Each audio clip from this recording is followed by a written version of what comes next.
샬롬, 따스한 오후 햇살과 같은 동덕여대 CCC 박혜미 순장입니다.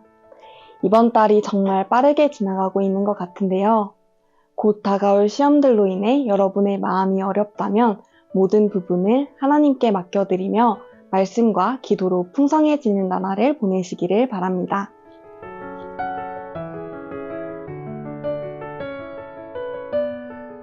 오늘 본문은 무리 중 한 사람의 요청으로 시작됩니다. 그 사람은 형과의 유산 분배에 대해 예수님께 말씀드립니다. 유산 분배는 지극히 세상적인 문제였고 예수님은 그 요청에 삼가 모든 탐심을 물리치라고 하십니다. 자신의 생명보다 소유를 더 중요하게 여겨 생명을 구원해 주시는 예수님을 보지 못한 것입니다. 이어서 예수님은 비유로 말씀해 주십니다. 한 부자가 밭에서 거둔 곡식의 양이 넘쳐 그 곡식이 쌓일 곳이 없음에 대해 고민합니다. 그 부자가 고민하며 내린 결정은 원래의 곡간을 헐어 더 크게 짓는 것입니다. 그는 그곳에서 평안히 쉬고 먹고 마시며 즐거워할 수 있을 것이라 생각했습니다. 이러한 부자의 생각에 대해 하나님은 어리석다고 하십니다.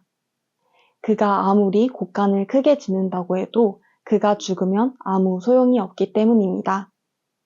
더구나 그의 생명을 언제 거두어 가실지 아무도 모릅니다. 당장 지금일 수도 있는 것이죠. 부자는 하나님이 우리 생명의 주관자 되심을 모르고 하나님의 나라가 아닌 자기를 위한 결정을 내립니다. 하나님의 나라를 두고 예수님은 제자들에게 무엇을 먹을까, 무엇을 입을까 염려하지 말고 목숨이 음식보다 중하며 몸이 의복보다 중요하다고 말씀하십니다. 하나님은 골방도 없는 까마귀를 정성스레 기르시며 내일 아궁이에 던져지는 들풀도 입히시는 분입니다. 하물며 우리는 하나님의 자녀이기에 너무도 사랑하시어 모든 필요를 아시고 그 필요를 채워주십니다. 우리가 할 것은 염려가 아니라 그의 나라, 하나님의 나라를 구하는 것입니다. 저는 오늘 말씀을 묵상하며 격려와 위로를 받았습니다. 그리고 회개하게 되었습니다. 일상을 살아가다 보면 현실적인 고민이 앞설 때가 많습니다. 요즘 저는 미래에 대한 불안, 관계에 대한 어려움, 그 외에도 크고 작은 연약한 부분에 대해 고민이 있습니다. 이러한 어려움을 하나님 앞에 가지고 나가면서 내심 하나님이 해결해 주시기 원했습니다. 하지만 하나님은 오늘 묵상을 통해 저에게 세상적인 문제에 대해 염려하지 말고 고민하지 말라고 하십니다.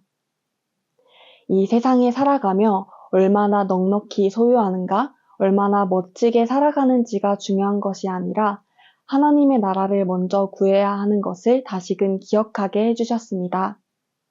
단순히 글로만 아는 것이 아닌 하나님의 자녀된 저를 귀하게 여기시는 아버지의 마음을 보며 기억해야겠습니다. 하나님의 나라를 구할 때 하나님은 반드시 모든 어려움을 없애주시며 필요를 채워주실 것입니다. 이 사실을 한치의 의심도 없이 온전하게 믿을 수 있기를 소망합니다. 더불어 위로가 되었던 하나님의 모습은 믿음이 약함을 아시고도 귀하게 여겨주신다는 것입니다. 또한 하나님은 세상에서 마주하는 어려움에 무너지지 않도록 지켜주시고 설령 무너지더라도 다시 일으켜주십니다. 하나님은 선하신 분이기에 그의 말씀대로 하나님의 나라를 구할 때 우리는 하나님 안에 거할 수 있음을 기억합시다. 풍삼 독자 여러분은 세상의 삶을 살아가며 어떤 것이 가장 어려움이며 고민인가요? 단 하나일 수도 있고 셀 수 없이 많을지도 모르겠습니다. 그 크기가 어떠하든 모든 부분을 하나님께 내어드리길 원합니다. 세상에 매여 살아가며 염려 속에 갇힌 크리스천이 아닌 하나님의 나라를 기쁨으로 구하며 하나님이 모든 필요를 채워주실 것을 온전하게 믿는 크리스천으로 성장해 나가는 저와 여러분이 되길 소망합니다. 샬롬!